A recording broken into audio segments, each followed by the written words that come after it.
Yep. Yep. If you guys don't know who I am, my name is Shook. I make videos for NBA, NFL. I don't know if I'll have an NFL video up tonight, but yeah, I make videos for NBA, NFL. Every day I post them on this subreddit called DF Sports. You can talk strategy on these posts, as you can see here.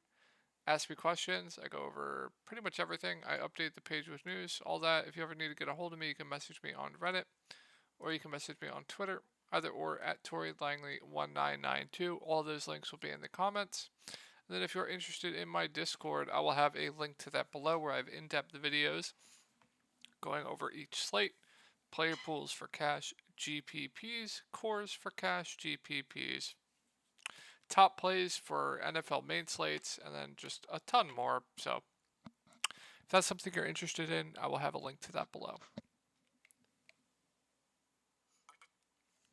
Excuse me.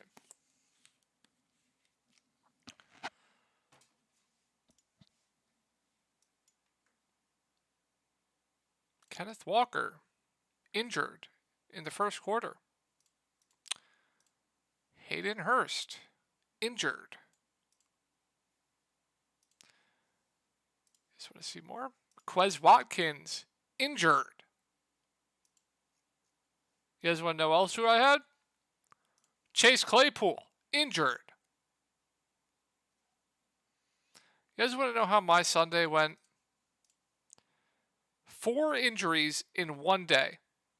You want to know how many injuries I've had in the past 7 days, but the past week? Let's count them together. Quez Watkins, Hayden Hurst, Mo Bamba, Kenneth Walker, Chase Claypool, Rudy Gobert, that was an ejection, Isaiah Livers, Jalen Smith, Najee Harris, Aaron Rodgers, put Harris down twice, Paul George, Cam Reddish, Tyrese Halliburton. Let's count that. 1, 2, 3, 4, 5, 6, 7, 8, 9, 10, 11, 12, 13, 14. 14 injuries in the past 7 days in my lineups, and I only play 1 to 2 lineups a day. Can you believe that? Let's pull my lineups from tonight, and I'll show you how I did with NFL.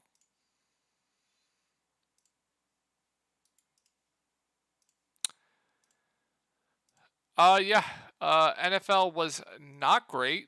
I won about half my buy-ins back because Kenneth, as you can see here, I didn't fully double up, but I did double up in some stuff. So I didn't lose everything, but I lost like $100 on the day. I put like $400 in. This lineup would have absolutely smashed if Kenneth Walker just doesn't get injured. Same. What is his Austin Eckler usage? Why is he not on the field? He played like 30% of the snaps today or something. Just unbelievable. I know he played more than that, but I'm just over exaggerating. But if you guys don't want to hear this tilt, just please move forward because nobody runs worse than I do. I know I joke about it all the time, but it's an absolute travesty that people think I am not the most unluckiest person in DFS, and I still win a shitload of money. Going over the rest of NFL, Showdown, I bubbled. You want to know why I bubbled? Because of the Cowboys' defense. Cowboys' defense. Stone bubble. Stone bubble. 92.9. 93.3. Stone freaking bubble. Because of the Cowboys' D. Unbelievable. If Brett Maher hits that extra point, I cash. But it gets blocked. Main slate, we'll go over main slate. Main slate did not go well. The core that I had tonight was Derek White, Brandon Clark, Kyrie Irving, and Yusuf Nurkic. Nurkic smashed. Kyrie Irving a little bit underwhelming. Brandon Clark smashed. Derek White was just absolutely terrible. He got benched, I believe. So 2 out of 4 on the core tonight. Showdown went extremely, extremely well. I played 3 lineups. The core that I had for Showdown was Miles Turner, Yusuf Nurkic, Nemhard, and Neesmith. All four absolutely smashed. Really good night for Showdown. That helped salvage the day.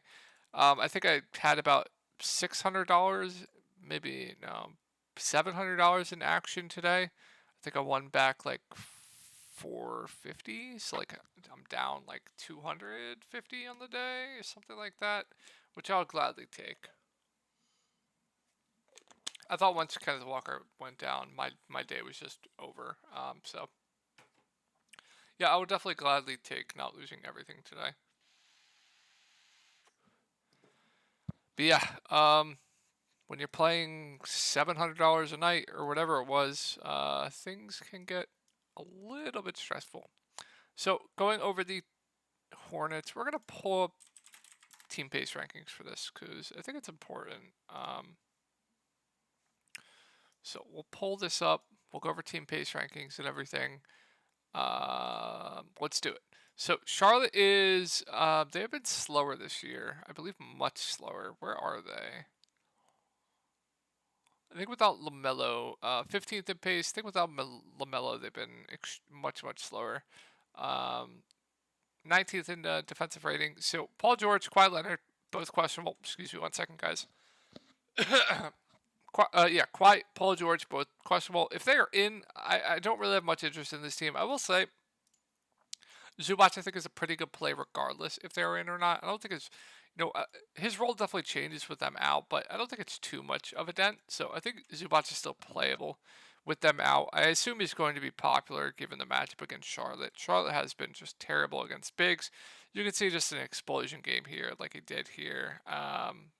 31 points, 29 boards. So I think Zubac is going to be a very popular play tomorrow.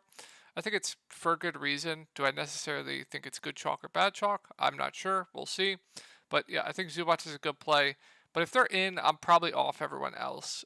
If they're out, that's where things can get interesting. I probably won't get to John Wall at this price tag, but I think Reggie Jackson at 5.3K would be a pretty good play. He'll be the guy doing all of the ball handling. Him and Terrence Mann.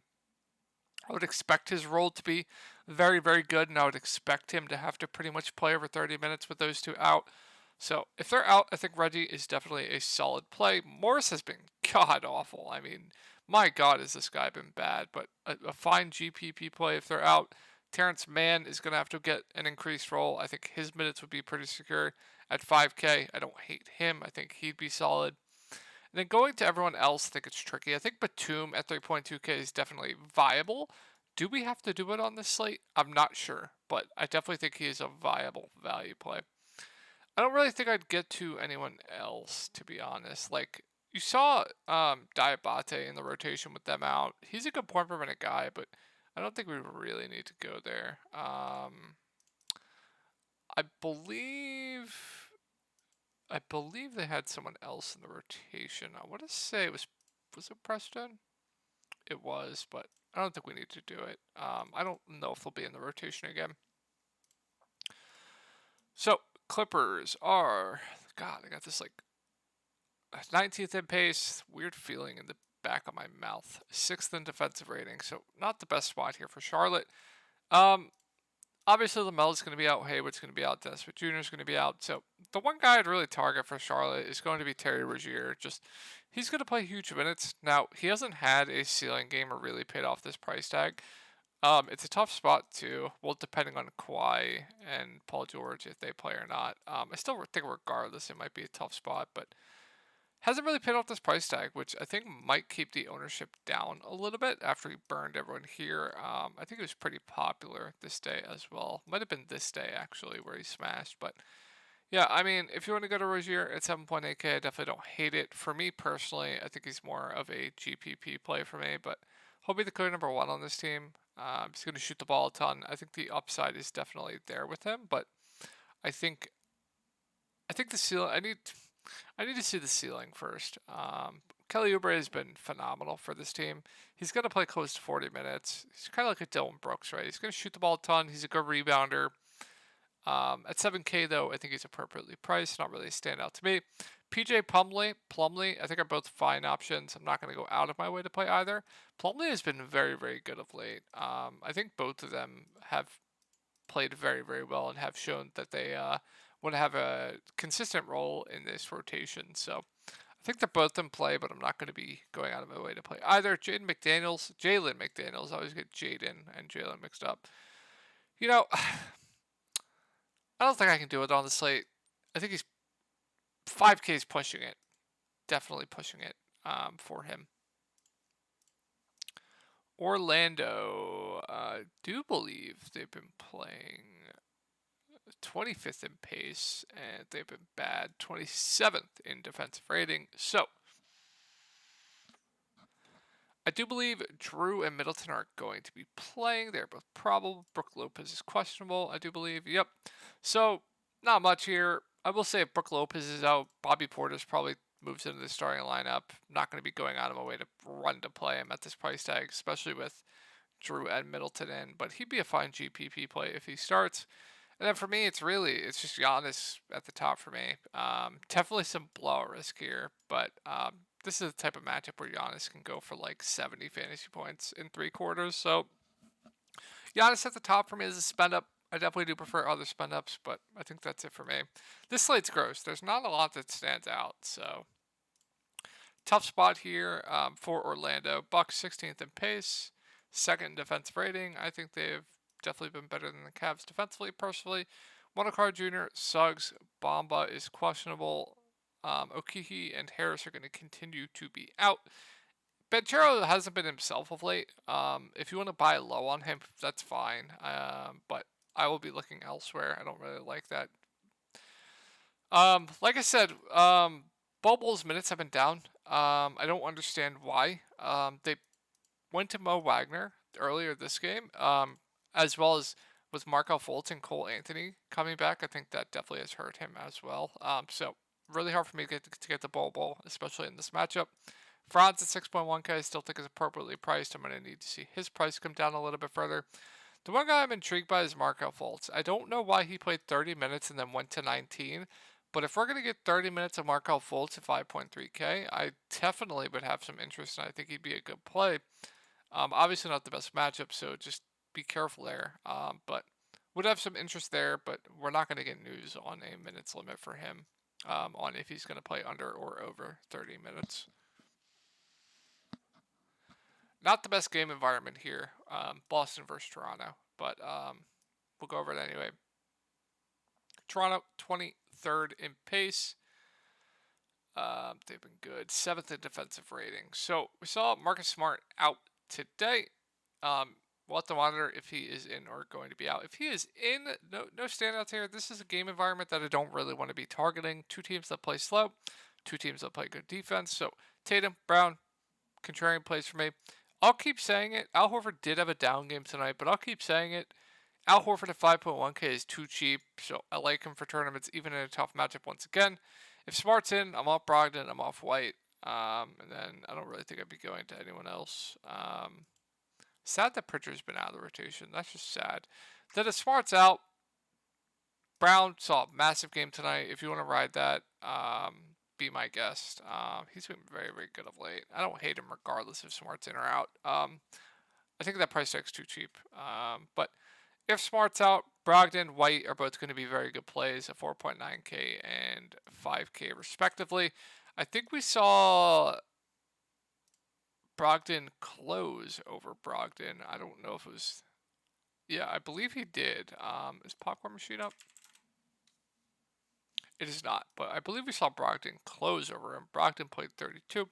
White played 22, so I'd probably prefer Brogdon to White, but I still think both are pretty good plays if Marcus Smart is out.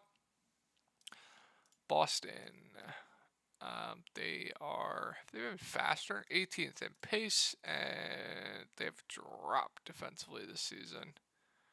Where are they? 14th in defensive rating. So, yeah, I don't think a lot of people are going to be on Siakam tomorrow, and I'll keep saying I sound like a broken record here. Boston has not been good against bigs. They've been very, very bad. I think this is a very good spot for Siakam.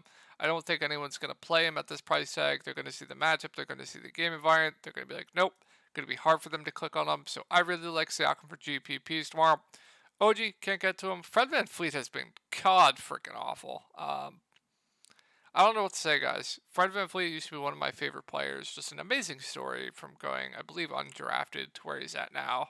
That's the story that I really like. But man, he's playing huge minutes. That's positive, but he can't hit a freaking shot. Peripheral stats have gone down too from last season. So just a contrarian play for me. Just if you want to buy low, if Smart's in, I definitely don't like it even more. So if Smart's out, I think you can definitely consider it. But yeah, for me, it's just Siakam on Toronto, and that's it. This is a game I can definitely get behind. This is finally a good game that we can get to. Atlanta 8th in pace. And where are they? They've been better defensively with Murray, I do believe. Yeah, 9th in defensive rating. So SGA, not worried about the matchup. He's matchup proof. Going to play huge minutes. Has one of the highest usage rates in the league. His price hasn't moved. I think he's one of the best spend ups on the slate. Pace up spot. Both teams play fast. Giddey at this price tag broke the slate last slate. Went for 21, 12, and 7. That's what you're going to get from Giddey, a guy that can stuff the stat sheet. But I think at this price tag, I will gladly pass. I'll let people chase that. And then going to the bench is just a headache. Like, it's an absolute freaking headache. Like, Poku, who knows how much he's going to play. GPP play only. Jalen Williams, he's been in the rotation. I probably wouldn't do it with the SGA back, though. Jerry Reed played 30 minutes last game. I will say this, if I knew Jerry is going to play 30 minutes a game, I would definitely like him for value, but there is no way to tell. There just literally is no way to tell. So for me, on OKC, it's SGA, it's Josh Giddey. All right, let's do it. Oklahoma City Thunder. Where are they? I thought they played fast. They do 5th in pace and 18th in defensive rating. So Trey, Murray, at these respective prices, just tournament plays for me. I don't know who I have a lean on, which I like more. Maybe Trey. Now they're about the same price tag, but just GPP plays for me. They're running a pretty tight rotation, which is very good. I wouldn't play both together. I think this is a phenomenal matchup for Clint Capella. He's not going to play huge minutes. He'll probably play around 30 minutes, but Oklahoma City, I believe, has been the worst team going against opposing bigs fantasy-wise in the league. So Clint Capella is going to get ownership tomorrow for that reason, but man, this is such a good spot for him. So I think Capella looks like a very solid play. And then no Collins, no Hunter. So we're probably going to get Jalen Johnson starting, and it's probably going to be AJ Griffin or Jarrett Culver. I'm not sure which one, but they're going to start 2 out of these 3 of Jalen Johnson, Jarrett Culver, and AJ Griffin. I will say this. If Jalen Johnson starts at 3.7K, I think he's a really good value play. He's not going to go for 10 rebounds again, but he is a good rebounder. He's not a bad point per minute guy either. I'd expect him to play over 30 minutes. And 3.7K would be too cheap, so I would like him a lot for value. If Jarrett Culver starts as well, I think he'd be a decent value play. And then if AJ Griffin starts, I think he'd be fine. He wouldn't be a smash. Now the price has gone up $500, but yeah, I think he'd be a solid play at $5,000 if he does start. So keep an eye on that starting lineup. That starting lineup is extremely, extremely important. So we will definitely have to monitor that. Memphis, 12th in pace and 17th in defensive rating. Can we stop? Can we stop with the freaking questionable tags? Can we stop? Hair is probable. Stress is probable. Highsmith doesn't even matter. Gabe Vincent's freaking questionable. Can we stop? Stop it with this. Stop. Stop right now. I mean, man, not much for me to like here. I think Bam looks good at 8K, especially if Steven Adams is out. He's just going to destroy that front court. So I do like Bam. Even if Butler's in, I think he's fine. If Butler's in, it's just Bam for me, nothing else. If Butler is out, though, then yeah, Bam, like still, Harrow, Lowry, I think would be solid options in the mid-range. Harrow's just playing huge, huge minutes right now. been shooting extremely well as well. Past 3 games, 45 fantasy points, 44 fantasy points, 43 fantasy points, shooting over 50% from the field. Even shot terribly here, still went for 45 fantasy points. So I actually think they'd be fine plays in the mid-range if Jimmy Butler is out. And I will mention a dart throw here. If he plays, I will mention a dart throw of Gabe Vincent at the stone cold, pretty much flat minimum. He is not a 3.2K player. He is like a 4 to 4.5K player. So if he plays, I think he's intriguing for tournaments. Just keep that in mind. Tough spot here for Memphis. Miami plays slow. 26th in pace. 11th in defensive rating. Let's do this. So Ja Morant is always going to be, a good spend up, but in this matchup, more of a contrarian play for me. But he's matchup proof. You can always play Ja. I don't think anyone's going to play him on the slate, so good GPP play. Jaren Jackson Jr., I'd have more interest in if Steven Adams is out. If Steven Adams is in, I probably don't have much interest at this price tag. And then you guys know what to do. If Steven Adams is out, let's pull up the rotation from tonight. If Steven Adams is out, Brandon Clark going to be one of the best value plays on the slate. We saw John Conchar play 32 minutes. I think he'd be solid. And that would be really it. Yeah. So Steven Adams out. Brandon Clark, absolute smash value. And then I think Conchar would be a playable value. So, yeah. Let's move on to Philadelphia. And we are finally getting James Harden back, I do believe. I think we are. Let's fucking go, baby. Alright, good spot here against the Rockets. One of the best spots. They're 14th in pace and 28th in defensive rating. So, assuming James Harden plays, it really gets me off. Harris, Melton. Those guys are definitely overpriced with James Harden back. I don't know who would go to the bench. I would assume Milton would go back to the bench, which really sucks. He's been really, really good with those guys out. So is Melton, obviously, but I think Milton has definitely played better. But these three would all be out of play for me. Can't get to the value. James Harden, I would assume, would be on a minutes limit, so would be hard to go there. If we get no news on a minutes limit, Houston has been really freaking bad against guards. So if we get news that he's not going to be on any cap of a limit, I would like James Harden. And then, how do you not like Joel Embiid up against Alperen Sengun? How do you not like this? He's going to play huge minutes. James Harden back doesn't really affect him too much. I think it could even help him fantasy-wise, to be honest. Gonna play huge minutes. It's just, how does Embiid not just absolutely destroy the Rockets tomorrow? So I really like Embiid as a spend up. I don't think a lot of people are going to be on him. If that's the case, I will be all over him. Sixers 27th in pace, 4th in defensive rating. Nothing here for the Rockets for me. Jalen Green for GPPs. Can't get to Sengun in this matchup. He's probably going to foul out in 5 minutes. Nothing for me on the Rockets side. Last 2 games here, guys. Phoenix and Dallas. Tough spot here. Dallas is 29th in pace and 8th in defensive rating. So, Chris Paul, I think, might be back.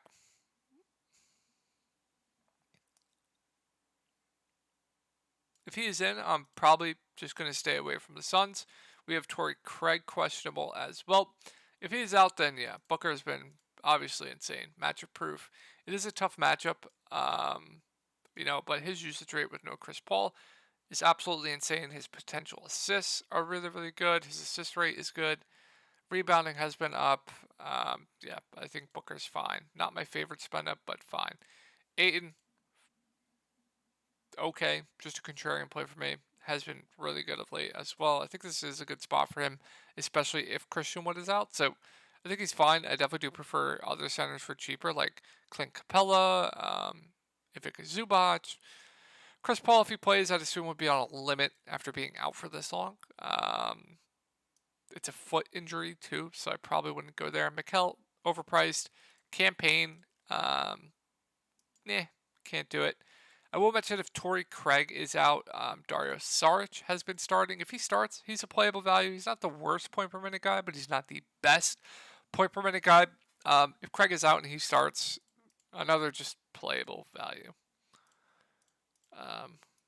We're about to get to this late night hammer. Suns 20th in pace, 5th in defensive rating. So Luka's probably going to get the Mikal treatment. I don't think there's enough value for me to comfortably say that I want to jam in Luka tomorrow, but obviously he has the most upside on the slate. So Luka is going to be playable regardless. Obviously, his triple-double upside. It is a tough matchup, but he is matchup proof. So Luka's fine. Wood, 6.6K, questionable.